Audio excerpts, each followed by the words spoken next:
कुछ दिन बाद मां के दरवाजे पर एक सिपाही आया। उसके हाथ में वही खत था और एक तह किया हुआ तिरंगा।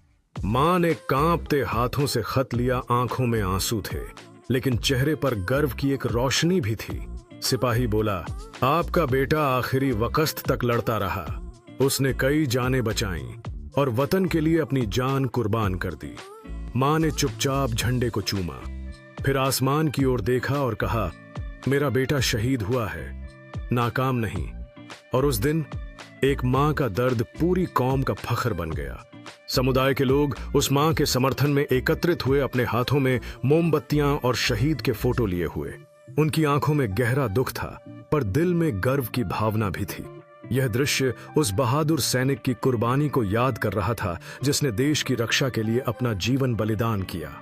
लोग एकत्र होकर गा रहे थे, सिर्फ एक नाम नहीं बल्कि हमारी पहचान है। सब मिलकर उस वीरता को सलाम कर रहे थे, जिससे हर कोई प्रेरित हो रहा था, और उन्होंने अपने देश के प्रति अपनी निष्ठा को और भी मजबूत किया।